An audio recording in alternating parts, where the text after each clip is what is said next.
Hi hello friends. Pregnant ആയിട്ട് 8 മന്തായിട്ട് ഇതുവരെയായിട്ട് ഞാനൊരു പ്രഗ്നൻസി വ്ളോഗായിട്ടൊന്നും ചെയ്തിട്ടില്ല കേട്ടോ. അപ്പോൾ ഇന്ന് ഞാൻ വിചാരിച്ചു പ്രഗ്നൻസി വ്ളോഗായിട്ട് ഒരു വീഡിയോ അങ്ങോട്ട് ചെയ്തേക്കാം. ഡേ ഇൻ മൈ ലൈഫ്, ഒരു റൊട്ടീൻ, ഫുഡിൻ്റെ കാര്യങ്ങൾ, അങ്ങനെയൊക്കെ ഞാനൊരു വ്ളോഗ് ചെയ്യാമെന്ന് വിചാരിച്ചു കേട്ടോ. അപ്പോൾ നോർമലി എല്ലാ ദിവസവും ചെയ്യുന്നത് പോലെ തന്നെ എഴുന്നേറ്റു, ഹെയറൊക്കെ ഒന്ന് ബൺ ചെയ്ത് വെച്ചു.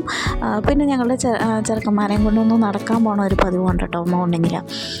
അപ്പോൾ 2 പേരുണ്ട്. അപ്പോൾ ഒരാളെ ഓരോരുത്തരെ ആയിട്ടാണ് അഴിച്ചു വിടുന്നത്. ഇവരെ അഴിച്ചു വിടുന്നത് തന്നെ നല്ല ചടങ്ങ് പിടിച്ച പണിയാണ് കേട്ടോ. 1.5 മണിക്കൂർ നീണ്ടു നിൽക്കുന്ന ഒരു വാക്കിംഗ് ആണ് ഞങ്ങളുടെ.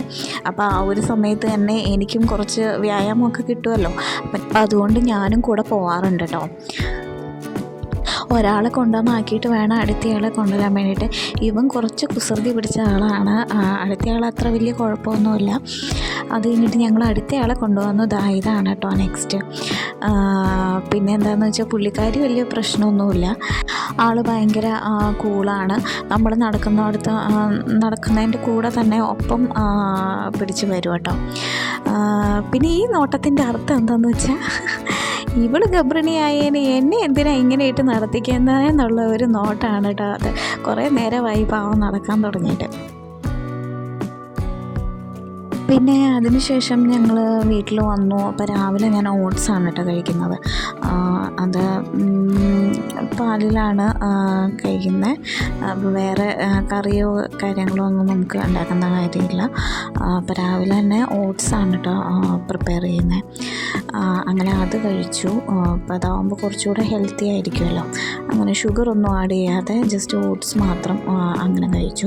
പിന്നെ ഉച്ചക്കത്തേക്കുള്ള തയ്യാറെടുപ്പുകളായിരുന്നു കേട്ടോ. അത് ക്രിസ്മസിന് ഉണ്ടാക്കിയ ഞങ്ങളുടെ റൈസിൻ്റെ കുറച്ച് ബാലൻസ് ഇരിപ്പുണ്ടായിരുന്നു. അപ്പോൾ അത് വയ്ക്കാമെന്ന് വിചാരിച്ചു.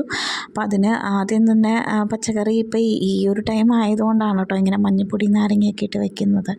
ഇല്ലെങ്കിൽ ഡയറക്റ്റായിട്ട് ഒന്ന് വാഷ് ചെയ്തിട്ട് എടുത്ത് യൂസ് ആക്കാറുള്ളൂ. അപ്പോൾ ഇങ്ങനെ ആയിരിക്കുമ്പോൾ നമ്മളൊരു വിഷം കഴിക്കണ്ടല്ലോ എന്ന് വിചാരിച്ചിട്ട് അങ്ങനെ ഇട്ട് വെച്ചതാണ് കേട്ടോ. അപ്പം അങ്ങനെ പച്ചക്കറി സാധനങ്ങളൊക്കെ അരിഞ്ഞ് പ്രിപ്പയർ ആക്കി.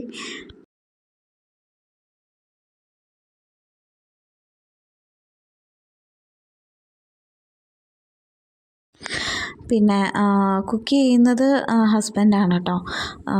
പുള്ളിക്കാരന് നല്ല രീതിക്ക് തന്നെ ഇതേപോലെ തന്നെ ഫ്രൈഡ് റൈസ് അതൊക്കെ ഉണ്ടാക്കും. പിന്നെ ഞാൻ ചെറിയ രീതിയിൽ പോയിട്ട് 2 ഈത്തപ്പഴം, നട്ട്സ് അതൊക്കെ കഴിച്ചു.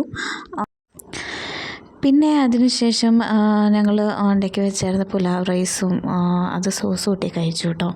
അങ്ങനെ കഴിക്കാനായിരുന്നു കുറച്ചുകൂടെ ടേസ്റ്റ്. പിന്നെ ചെറുപയർ വെള്ളത്തിലിട്ടു. അതേ സമയത്ത് അത് കഴിക്കുന്നത് നല്ലതാണ്. അതുകൊണ്ട് അത് ചെയ്തു. പിന്നെ അതിൻ്റെ ഇടയ്ക്ക് ഞാൻ പോയിട്ട് ഫുഡ് കഴിച്ച് കഴിഞ്ഞിട്ട് സപ്ലിമെൻറ്റ്സ് എടുക്കാനുണ്ടായിരുന്നല്ലോ, അപ്പോൾ അതെടുത്തു. 2 സപ്ലിമെൻറ്റ്സും 2 ടൈമിലാണ് കേട്ടോ എടുക്കുന്നത്. അതായത് കാൽസ്യം വേറെ സമയത്ത്, അയൺ വേറെ സമയത്ത്. 2ഉം കൂടെ ഒരുമിച്ച് കഴിക്കാൻ പാടില്ല. 2നും പ്രയോജനം ഉണ്ടാവില്ല. പിന്നെ അത് കഴിഞ്ഞിട്ട് ഫുഡ് കഴിച്ച് കഴിഞ്ഞിട്ട് കുറച്ച് നേരം ഒരു നടത്തം പതിവുണ്ട്. അങ്ങനെ ഫുഡ് കഴിച്ച് കഴിഞ്ഞിട്ട് കുറച്ച് നേരം നടന്നു കേട്ടോ. പിന്നെ അതിന് ശേഷം ഒരു ഓറഞ്ച് കഴിച്ചു. വൈറ്റമിൻ സി കൊടുക്കുന്നത് നല്ലതാണ് നമ്മുടെ ബേബിക്ക്. വൈറ്റമിൻ ഡിയും വൈറ്റമിൻ സിയും ഒക്കെ ഈ സമയത്ത് കൊടുക്കുന്നത് നല്ലതാണ് കേട്ടോ. പിന്നെ അതിന് ശേഷം വെള്ളം, അതാണ് ഏറ്റവും ഇമ്പോർട്ടൻ്റ് ആയിട്ടുള്ളത്. ഈവനിങ് ആയപ്പോൾ അതേപോലെ തന്നെ കുറച്ച് ചോറും ആണ് കഴിച്ചത്. പിന്നെ അതിന് ശേഷം അതേപോലെ തന്നെ വീണ്ടും സപ്ലിമെൻറ്റ്സ് എടുത്ത് 1 ഡേ വൈൻഡപ്പ് ചെയ്തു കേട്ടോ.